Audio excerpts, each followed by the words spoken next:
dari Kisah Para Rasul. Selama beberapa waktu setelah Saulus bertobat, jemaat di seluruh Yudea, Galilea, dan Samaria berada dalam keadaan damai. Jemaat itu dibangun dan hidup dalam takut akan Tuhan.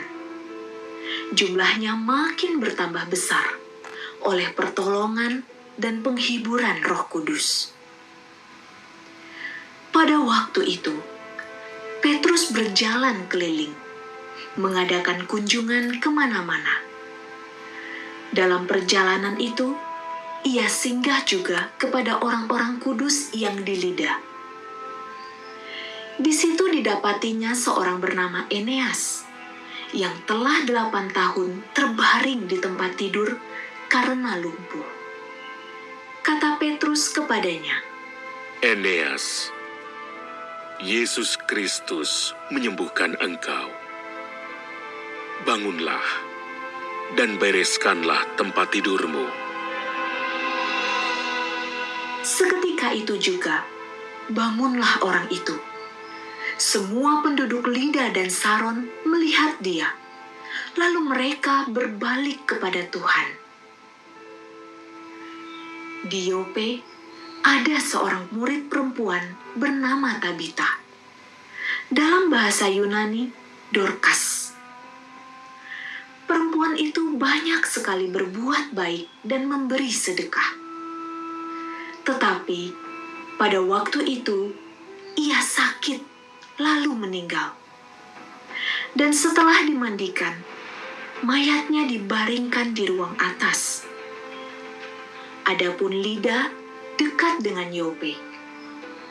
Maka ketika murid-murid mendengar bahwa Petrus ada di Lida, mereka menyuruh 2 orang kepadanya dengan permintaan, Segeralah datang ke tempat kami. Maka berkemaslah Petrus dan berangkat bersama-sama dengan mereka. Setelah sampai di sana, ia dibawa ke ruang atas, dan semua janda datang berdiri di dekatnya. Sambil menangis, mereka menunjukkan kepada Petrus semua baju dan pakaian yang dibuat Dorcas waktu ia masih hidup. Tetapi Petrus menyuruh mereka keluar. Lalu ia berlutut dan berdoa. Kemudian ia berpaling ke mayat itu dan berkata, Tabita, bangkitlah. Lalu Tabita membuka matanya, dan ketika melihat Petrus, ia bangun lalu duduk. Petrus memegang tangannya dan membantu ia berdiri. Kemudian ia memanggil orang-orang kudus beserta janda-janda, lalu menunjukkan kepada mereka bahwa perempuan itu hidup. Peristiwa itu tersiar di seluruh Yope, dan banyak orang menjadi percaya kepada Tuhan. Sesudah peristiwa itu, Petrus tinggal beberapa hari di Yope, di rumah seorang yang bernama Simon, seorang penyamak kulit. Demikianlah sabda Tuhan.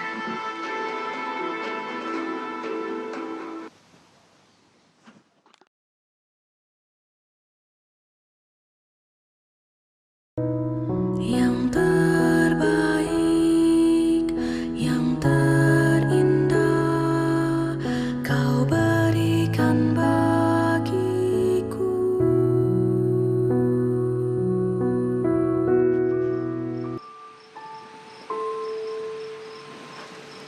Inilah Injil suci menurut Yohanes. Setelah Yesus menyelesaikan ajarannya tentang roti hidup, banyak dari murid-muridnya berkata, "Perkataan ini keras, siapakah yang sanggup mendengarkannya?" Yesus dalam hatinya tahu bahwa murid-muridnya bersungut-sungut tentang hal itu. Maka berkatalah ia kepada mereka, Adakah perkataan itu menggoncangkan imanmu? Lalu bagaimanakah jikalau kamu melihat Anak Manusia naik ke tempat di mana ia sebelumnya berada?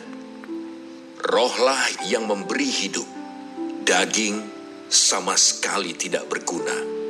Perkataan-perkataan yang kukatakan kepadamu adalah roh dan hidup, tetapi di antaramu ada yang tidak percaya.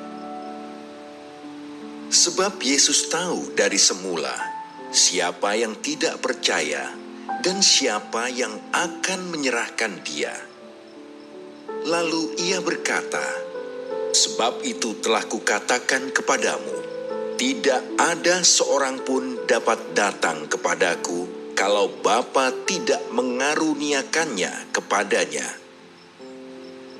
Mulai dari waktu itu, banyak murid Yesus mengundurkan diri dan tidak lagi mengikuti Dia.